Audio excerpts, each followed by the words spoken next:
In dysfunctional families, one child often becomes the emotional target for the group's frustrations, the scapegoat, the problem child, the difficult one, the overly sensitive one, the dramatic one. And if you grew up constantly carrying those labels, I want you to understand something important. Their criticism often says far more about their emotional limitations than it does about your actual worth.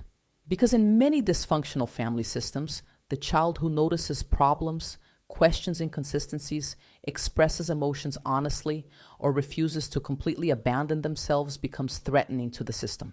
So the family projects discomfort onto that child instead. And over time, repeated criticism starts shaping the nervous system. Even years later, a small mistake, rejection, or disagreement may instantly trigger shame inside you because your body learned to associate conflict with being fundamentally defective. This is why intellectual understanding alone is often not enough to heal. You may logically know, I'm not a bad person, but emotionally, your nervous system may still carry the imprint of years of distortion. So I want to share a simple exercise that can begin helping rewire this experience. It's called Rewriting Reality with Kindness. I want to tell you about someone named Julia. Growing up, Julia was constantly labeled rebellious because she questioned contradictions inside the household. One afternoon, she tried helping her mother cook dinner, but instead of appreciation, her mother snapped, "You're useless. You just get in the way. Let me do it." A few minutes later, her mother became angry again and complained, "No one ever helps around here." And experiences like this deeply confused Julia, because no matter what she did, she somehow ended up wrong. Over time, she internalized the belief that there was something defective about her existence. But years later, Julia began practicing something different. Whenever painful accusations appeared in her mind, she started rewriting them from the perspective of someone who genuinely loved her, a wise friend, a nurturing mentor, a compassionate inner voice.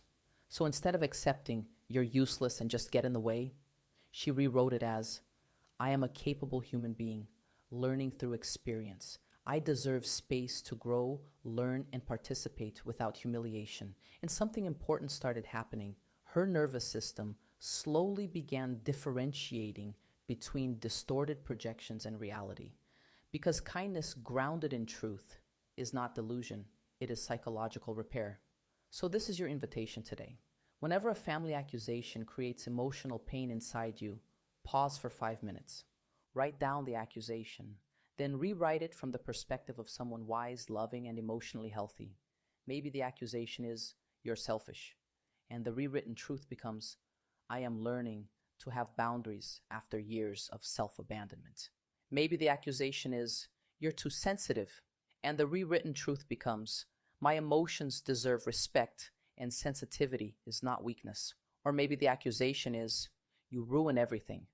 And the rewritten truth becomes, "I am a human being learning, growing, and deserving of compassion."